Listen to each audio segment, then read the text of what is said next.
මේ වීඩියෝ එකේදී අපි බලමු අපි හදාන තියෙන Shopify store එකට කොහොමද products add කරගන්න කියලා. සාමාන්‍ය Shopify store එකකට product add කරගන්න ක්‍රම 4ක් විතර තියෙනවා. ඉතින් මේ හතරෙන් අපි පාවිච්චි කරන manual method එක අනිත් methods ගැන මම ඔයාලට පොඩි explanation එකක් දෙන්න screen එකට ගියාට පස්සේ. අපි එන බලමු මේ ක්‍රම මොනවද මේ දේවල් මොනවද කියලා. Shopify store එකේ products කියන එකට ආවට පස්සේ products මොකුත් add කරලා නැත්නම් මෙන්න මේ දී screen එකක් තමයි සාමාන්‍යයෙන් පේන්නේ. ඉතින් මේකෙදී අපිට Shopify store එකට product add කරන්න පුළුවන් ක්‍රම 4ක් තියෙනවා. පළවෙනි ක්‍රමය තමයි add product කියන එක click කරලා manual product add කරන්න පුළුවන්. product descriptions, titles, එතකොට images, videos මේ දේවල් දාලා. දෙවෙනි ක්‍රමයේ විදිහට අපිට පුළුවන් products import කරන්න. මේ import කරන එකේදී අපිට ක්‍රම දෙකක් තියෙනවා. එකක් අපිට පුළුවන් සම්පූර්ණ products අපි හිතමු 100ක් 200ක් 500ක් විතර දෙනවා කියලා. ඒතර one by one add කරන එක සමහරක් වෙලාවට ගොඩාක් time waste වෙන වැඩක් වෙන්න පුළුවන්. ඉතින් මේ වගේ අවස්ථාවකදී අපිට පුළුවන් මෙතනදී තියෙනවා sample CSV එකක් දීලා මේක download කරලා මේක edit කරලා මේකේ තියෙන විදිහට අපිට අවශ්‍ය කරන products ටික ඔක්කොම දාලා මෙතනින් next කරලා ආපහු ඒක upload කරන්න පුළුවන්. ඒතකොට ඔක්කොම products ටික එකවර Shopify store එකට add වෙනවා. සාමාන්‍යයෙන් එකවර products 500ක් 600ක් වුණත් මේකෙදී add කරන්න පුළුවන් Shopify වලින් දීලා තියෙන limits එක. ඊට පස්සේ මෙතන තියෙනවා import data from another platform. මේ වෙලාව තුන්වෙනි ක්‍රමේ. මේකෙදි පුළුවන් අපිට existing store එකක් තියෙනවා නම් සාමාන්‍ය Etsy වල එහෙම නැත්නම් Amazon වල eBay වල TikTok WooCommerce මේ වගේ එක තියෙනවා නම් අපිට ඒකෙන් import කරගන්නත් පුළුවන්. හතරවෙනි එක තමයි අපිට මෙතේදී Shopify වලින් දීලා තියෙනවා product sourcing apps. මේ sourcing apps පාවිච්චි කරලත් අපිට පුළුවන් product අපේ store එකට import කරගන්න. මේකෙදි drop shipping, print on demand එහෙම නැත්නම් pod කියලා කියනවා. ඊට පස්සේ wholesale වලටත් options තියෙනවා. නමුත් මේ ටික මේ වෙනකොට ලංකාවේ ඉඳලා කරන්න අමාරුයි. මොකද ලංකාවට payment gateways issues තියෙන නිසා. ඉතින් ගොඩක් වෙලාවට මේක හොඳයි Shoppay කියලා Shopify එකෙන්ම තියෙන payment gateway එක තියෙනවා නම් පාවිච්චි කරන්න. නමුත් ලංකාවේ ඇතුළේ ඉඳලා වගේ කරනවා නම් ටිකක් අමාරුයි. ඒක නිසා අපි මේ දේවල් වලට ලොකු focus එකක් මේ වෙලාවේ දෙන්න ඕනේ නැහැ. ඔයාලා Shopify ඉගෙන ගන්න ආපු ගමන්ම නිසා. අපි බලමු කොහොමද manual simple product add කරන්න කියලා. ඉතින් මේකෙදී අපිට පුළුවන් product එක add කරගන්න කලින් product එකට අවශ්‍ය කරන හැමදේම අපි prepare කරගන්න ඕනේ. මොකද අපි සාමාන්‍යයෙන් store එකක් කරනවා කියලා කියන්නේ සාමාන්‍යයෙන් ඒක prepare කරලා කරගන්න එක තමයි වඩාත් හොඳ. ඉතින් සාමාන්‍යයෙන් අපි Shopify store එකට product add කරනකොට මම personally recommend කරනවා ඔයාලට product එකේ image ටික මුලින්ම හදා ගන්න ඕනේ. image වල width එක, height එක 1000 කියන වගේ ratio එක තියාගන්න. ඊට පස්සේ ඔයාලට පුළුවන් මේ විදිහට අවශ්‍ය කරන product images ටික හදා ගන්න. දැන් මම මේ විදිහට හදාන තියෙනවා එක product එකකට. මේ විදිහට තව product එකකට හදාන තියෙනවා. ඊට පස්සේ මේ product වල data ටික ඔයාලා පිළිවෙලට හදා ගන්න ඕනේ Shopify store එකක් කරගෙන යනකොට. ඉතින් මේකෙදි මම use කරනවා මේ විදිහට Google Doc එකක්. ඉතින් මේ මගේ style එකකට හදාගත්ත එකක්. ඉතින් මේකෙදි මම මේ විදිහට product එකේ reference image එකක් දාන තියෙනවා. title එක, description එක, price එක, quantities කීයක් තියෙනවද? ඒතර size එක. ඊට අමතරව මෙතන chart කියලා එකක් තියෙනවා. සාමාන්‍ය අපි clothing වගේ products කරනවා නම් මේ clothing වගේ දේවල් වලට chart එකක් තියෙනවා. ඒ clothing වල measurements කොහොමද යන්නේ කියලා. එතකොට අපි electronics වගේ යනවා නම් ඒවේ specification sheet කියලා වෙනම එකක් තියෙනවා. ඒකේ voltage එක මේ දේවල් කොහොමද කියලා. ඒ වගේ product එකෙන් product එකට requirements තියෙනවා. සාමාන්‍ය ඒ product purchase කරන customers ලා දන්න. ඉතින් මේ දේවල් නැති වුණොත් අපේ store එක එච්චරම perfect store එකක් වෙන්නේ නැහැ. ඉතින් අපිට සමහර වෙලාවට මේ premium themes වල options තියෙනවා මේ දේවල් වෙනම add කරන්න. නමුත් free themes වල නැති නිසා අපිට සිද්ධ වෙනවා සාමාන්‍ය HTML විදිහට මේවා tables එහෙම තියෙනවා නම් generate කරගන්න. ඉතින් HTML විදිහට අපිට generate කරගන්න ලේසිම ක්‍රමය තමයි ChatGPT එකේ free account එකක් හදා ගන්න පුළුවන්. ඊට පස්සේ අපේ තියෙන size chart එක හෝ specification sheet එක දාලා ඒක HTML විදිහට convert කරලා දෙන්න කිව්වට පස්සේ එයා මේ විදිහට කිසිම style එකක් දාන්න නැතුව HTML වල convert කරලා දෙනවා basic styles ටිකක් විතරක් දාලා. ඉතින් මේ දේවල් ටික ඔක්කොම අපිට තියාගත්තාම product set කරන වැඩේ මාරම ලේසි වෙනවා. හරි ලේසියෙන් අපිට product එක add කරගන්න පුළුවන්.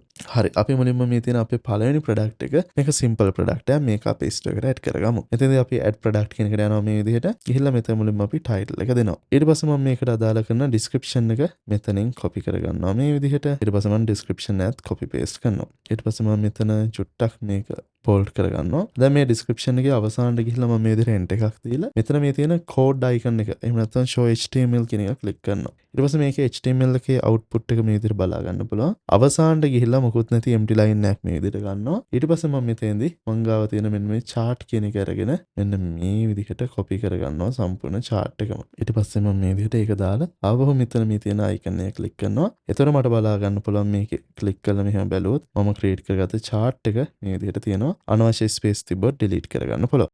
නැත්නම් අපිට මේ විදිහට tables මේකට දාගන්න විදිහක් නැහැ. දැන් මෙතන ලස්සන පිළිවෙල table එකකුත් තියෙනවා. දැන් ඊට පස්සේ මම මේකට අදාළ කරන image ටික upload කරගන්නවා. මේ විදිහට මම කලින් හදාන දෙන ෆෝල්ඩර් එකේ තියෙන ඉමේජස් ටික. එතකොට මෙතනදී සාමාන්‍යයෙන් කැටගරි එකේ හැම ඔටෝමැටිකලි Shopify එක ඇතුලේ තියෙන AI එකෙන් ඩිටෙක්ට් කරලා ගන්නවා. ඒක නිසා අපිට ගොඩාක් ලොකුවට පොරි වෙන්න දෙයක් නැහැ. ඊට පස්සේ මට මෙතනදී අවශ්‍ය කරන ඉමේජ් එක මොකක්ද කියලා drag and drop කරලා first image එකට දානවා. ඒක තමයි අපේ featured image එක විදිහට වැටෙන්නේ. ඊට පස්සේ මම මේ විදිහට images ටික චුට්ටක් වෙනස් කරනවා. මම මේකේ price එක දානවා මේ විදිහට 5500ක් කියලා. එතන RS කියන price එක තමයි දැනට තියෙන්නේ. එතන මෙතන අපි quantities කීයක් තියෙනවද කියලා දානවා. මගේ මෙතන දාලා තිබ්බම 20ක් තියෙනවා කියලා තියෙනවා. මම මෙතෙන්දී quantities 20ක් තියෙනවා මේකෙදි. එතන මම මේකෙදි stock keeping units එහෙම නැත්නම් barcodes වගේ දේවල් තියෙනවා නම් ඒ දේවල් දානවා. ඊට අමතරව මේ quantities 20 ගියාට පස්සේ continuously sale වෙන්න option එක දෙන්න ඕන නම් මම මේ continuous selling when out of stock කියන එක දෙන්නත් පුළුවන්. ඊට පස්සේ මෙතන shipping details ටික තියෙනවා. මෙතන මේක මෙයා automatically හදාගත්ත details ටිකක් තියෙන්නේ. නැත්නම් මෙතන package එකේ details ටික දෙන්නත් පුළුවන්. දැනට ඒ දේ නැති නිසා මම මේක shipping details ටික hide කරනවා. variations මොකුත් නැහැ. මෙතන මේ details ටික by default මම මේ කිව්ව විදිහට Shopify එකේ තියෙන AI එකෙන් ගොඩක් වෙලාවට automatically මේ දේවල් ගන්නවා. ඉතින් මෙතන තියෙන දේවල් වෙනස් නම් වැරදි නම් ඔයාලට පුළුවන් මේ දේවල් අවශ්‍ය විදිහට edit කරලා remove කරලා ගන්න. මේ තියෙන්නේ remove කරන්න පුළුවන්, add කරන්න පුළුවන් දේවල් ටික තියෙනවා. අවසානයේදී ඔයාලට පුළුවන් මේ තියෙන්නේ product එක publish කරන්න කලින් product එකේ type එක මොකක්ද කියලා දෙන්න පුළුවන්. ඊට පස්සේ vendor දෙන්න පුළුවන්. ඊට පස්සේ collection එකක් දෙන්න පුළුවන්. tags මොන හරි තියෙනවා නම් දෙන්න පුළුවන්. ඉතින් මට පුළුවන් මේ විදිහට මෙතනදී collection එකක් දෙන්න. මම මේකෙදි cotton tea කියලා collection එකක් තමයි create කරන්නේ. ඊට පස්සේ මට මේ විදිහට collection එකේ name එක දෙන්න පුළුවන්. collection descriptions, collection එකට image එකක්.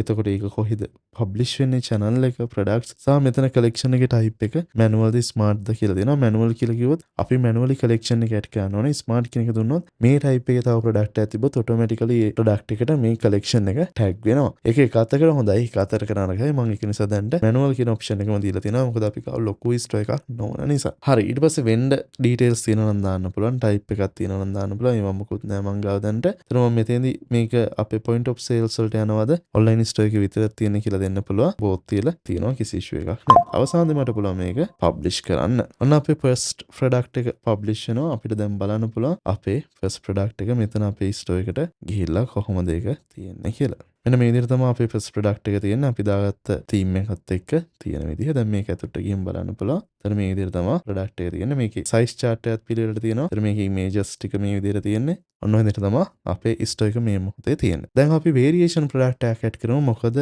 අපිට variation product වලදී මේ simple product add කරනවා වගේ නෙමෙයි. ටිකක් prices, quantities තියෙන විදිහ, images දාන විදිහම වෙනස් වෙන නිසා. ඉතින් මම මේකෙදි add product කියන එකට දැන් යනවා. ගිහිල්ලා මෙතේදී මගේ second product එක add කරගන්න යනවා. මේකෙදි මං ගාව තියෙන්නේ 240 oversize t-shirts ටික. මම ඒක මේ විදිහට add කරගන්නවා. ඊට පස්සේ ඒකේ description එක මම මේ විදිහට add කරගන්නවා මෙතනින්. ඊට පස්සේ මට පුළුවන් මේකෙදි කලින් එකේ විදිහටම අපිට මෙතන HTML කියන එක ක්ලික් කරලා අවසානට ඇවිල්ලා මේ product එකේ තියෙන size chart එක add කරගන්න මෙන්න මේ විදිහට. දැන් මම මේ size chart එක මෙන්න මේ විදිහට copy කරලා ගන්නවා. මේ පැත්තෙන් දානවා. ඊට පස්සේ මම මේ විදිහට HTML edit එක අයින් කරලා ක්ලික් කරලා බලුවොත් මේ විදිහට තමයි size chart එකේ ඒකෙදි පෙන්වන්නේ. මේකේ අනවශ්‍ය ඉඩ ටික මට මේ විදිහට හදලා ගන්න පුළුවන්. මේකත් මට පොඩ්ඩක් මේව select කරලා bold කරන්න පුළුවන්. ඒතකොට ඒක පිළිවෙලකට තියෙනවා අපේ description එක. ඊට පස්සේ මේකෙදි collection එක අපිට දෙන්න පුළුවන් custom tees කියන එකම. මෙතනදී මම images ටික upload කරනවා මේකට අදාළව තියෙන. ඒකෙදිත් මම හදාන තියෙනවා මෙන්න මේ විදිහට image ටිකක්. ඉතින් මේකෙදි ඔයාලා හැම වෙලාවෙම මේ විදිහට පිළිවෙලට හදා ගන්න කියලා මම recommend කරනවා. ඒක ලේසි නිසා. දැන් මෙතන price කියන එක වැඩක් නැහැ. මොකද අපි මේකට variations add කරන නිසා. දැන් මේකේ automatically ඔයාලට පේනවා ඇති white, black, grey කියන colors ටික ඇවිල්ලා තියෙනවා. sizes XL විතරයි ඇවිල්ලා තියෙන්නේ. දැන් මට ඒ වුණාට මේකෙදි large, medium කියන sizes ටිකත් ඕනේ. හරිද? ඊට පස්සේ මෙතනදී මම variations add කරනවා මෙතන size කියලා. ඒතර automatically sizes ටික එනවා. but sizes ටික පිළිවෙලට නෙවෙන්නේ. මට මේක medium, large, XL කියලා එන්න ඕනේ. ඒතර මේකෙදි අපිට ඒ ටික හදා ගන්න පුළුවන්. ඊට පස්සේ මට තව variations එකක් add කරගන්න ඕනේ මෙතන color එක. ඊට පස්සේ color එකත් automatically Shopify එකෙන්ම fix කරලා දෙනවා. මට ගොඩාක් ලොකුවට මේ දේවල් වලට වරු වෙන්න ඕනේ නැහැ. අර අපි WooCommerce වලින් එහෙම හදනවට වඩා නැත්නම් වෙන platforms වලින් වාගේ හදනවට වඩා මේක ගැන සතුටු වෙන්න ඕනේ. කාරණාව මෙන්න මේකයි. ඊට පස්සේ දැන් මේකේ color variations මේ දේවල් ටික තියෙනවා. size එක color එක අනුව වෙනස් වෙනවා. size එක අනුව වෙනස් වෙනවා. ඊට පස්සේ මේවට අපිට වෙන වෙනම images දෙන්න පුළුවන්. දැන් මේකෙදි color කියනකොට white කියන එකේදී අපිට මේකෙදි white වලට අදාළ එක select කරලා දෙන්න පුළුවන්. ඊට පස්සේ බ්ලැක් එකේදී බ්ලැක් වලට අදාළ එක සිලෙක්ට් කරලා දෙන්න පුළුවන්. ඊට පස්සේ ග්‍රේ කියන එකට ග්‍රේ එක සිලෙක්ට් කරලා දෙන්න පුළුවන්. ඊට පස්සේ මේ හැම එකම අපිට ඇතුලේ ගියපුවම මේකේ white එකෙන් කොච්චර quantities තියෙනවද? එතකොට white එකෙන් medium size quantities කීයක් තියෙනවද? white එකෙන් large size quantities කීයක් තියෙනවද? white එකෙන් XL size quantities කීයක් තියෙනවද කියලා වෙන වෙනම දෙන්න පුළුවන්. මේකෙදි මම දෙන්න 1 2 3 1 කියලා. එතකොට ඔක්කොම 6ක් තියෙනවා. ඊට පස්සේ black එකෙන් medium නෑ 2යි 3ක් දෙන්න 2ක් 6ක් දෙන්නම්කෝ. ඊට පස්සේ grey එකෙන් 1යි 1යි තියෙන්නේ. මෙච්චරයි අපේ තියෙන. එතකොට total quantities ගන්න එතන 12ක් කියලා තියෙන තව දෙකක් දෙමු. එතකොට 14ක් වෙනවා. ඊට පස්සේ මේ prices තියෙනවනේ. prices සාමාන්‍ය variation එකේ price එකකට අපි දෙන්න පුළුවන්. individually ඇතුලෙන් හදන්න ඕනේ නැහැ. මම මේක දෙන්නම් ඔක්කොම 3100යි කියලා මෙහෙම. 3100 3100. එතකොට මේ ඔක්කොගෙම 3100 ගන්න තමයි automatically වැටෙන්නේ manually 1 by 1 යන්න ඕනේ. ඔය ටික දුන්නා. ඊට පස්සේ අපිට මේකත් සාමාන්‍ය විදිහටම මෙතන වෙන්න කෙනෙක් ඉන්නව නම් දෙන්න පුළුවන්. නැත්තම් මේ විදිහට මොකුත් දෙන්න නැතුව මේක save කරනවා මෙහෙම. එතකොට චුට්ටක් වෙලා යනවා මේ දේවල් ටික ඔක්කොම ඇටල ප්‍රොඩක්ට් එක ක්‍රියේට් වෙන්න. ප්‍රොඩක්ට් එක ක්‍රියේට් වුණාට පස්සේ මේ විදිහට ඇක්ටිව් කියලා වැටෙනවා. දැන් අපිට පුළුවන් මෙතනදී අපේ ස්ටෝර් එක ලෝඩ් කරලා බලන්න. දැන් එතකොට අපි ඔන්න ඔය විදිහට සාර්ථකව දෙකක් ඇඩ් කරගෙන තියෙනවා. දැන් මෙතන අර අපි කලර් එකට අදාළව දාන තිබ්බහම ඉමේජ් එක මෙතන Shopify වලින් ඒ කලර් එකට අදාළව ගෙනියපුවා මේ විදිහට අදාළ කලර් එකට එහෙම හෝවර් වෙනවා. ඉතින් ඒක මාර හොඳ ෆීචර්ස් ටිකක් විදිහට තියෙනවා. මේ වෙලාව තියෙන අපි අර මුලින්ම ඉන්ස්ටෝල් කරපු ප්‍රී තීම් එක. ඉතින් අපිට මේක ඇතුළට ගිහින් බලපුවමත් මේ විදිහට තියෙන්නේ. ඊට පස්සේ මේ විදිහට ප්‍රොඩක්ට් ටික තියෙනවා. මෙතන සයිස් chart එක තියෙනවා. මෙතන additional දේවල් ටිකක් තියෙනවා. මෙතන detail මේ දේවල් shipping returns මේ දේවල් ටිකක් තියෙනවා. ඉතින් මේක සාමාන්‍ය හොඳ level එක store එකක් විදිහට හදලා ගන්න පුළුවන් අපිට මේ දේවල් ටික ඔක්කොම හදලා ගත්තාම. ඉතින් ඔන්න ඔය විදිහට තමයි Shopify එකේ products add කරන්න තියෙන්නේ. ඉතින් ප්‍රොඩක්ට් ඇඩ් කරන එක හරිම ලේසි. මොකද Shopify එකේ AI එකකුත් තියෙන නිසා සමහරක් වෙලාවට මේ AI එක අපිට ඕන දේ කරන්නේ නැහැ. ඒ වුණාට සාමාන්‍යයෙන් ගොඩක් වෙලාවල් වලදී useful විදිහට පාවිච්චි කරන්න පුළුවන්. ඉතින් ඊට අමතරව මේ meta fields, objects මේ චුටි වචන වලින් තියෙන දේවල් වලට ගොඩාක් ලොකුට වරියන්න දෙයක් නැහැ. අපිට හරි ලේසියෙන් මේක සාමාන්‍ය ටික දවසක් යනකොට පාවිච්චි කරන් යනකොට manually product add කරන එක ඊට අමතරව අර Excel sheet එකකට ඔක්කොම product ටික දාලා image ටික වෙනම Shopify වලටම කලින් upload කළ ඒ image URL ටික ඔක්කොම අතන ලස්සනට පිළිවෙලට add වගේ ඉම්පෝට් කරගන්නවා වගේ ඇඩ්වාන්ස් දේවල් ගැනත් අපි ඉස්සරහට ඉගෙන ගනිමු. අපේ තියෙන ප්‍රීමියම් වීඩියෝ සීරීස් වලදී. ඉතින් දැනට බේසික් වීඩියෝ සීරීස් එකේදී ඔයාලට මේ දේවල් ටික ඉගෙනගෙන එක්ස්පීරියන්ස් කරන එක තමයි වැදගත්ම දේ වෙන්නේ. අපි ඊළඟ වීඩියෝ එකේදී හම්බෙමු. සුබ දවසක්.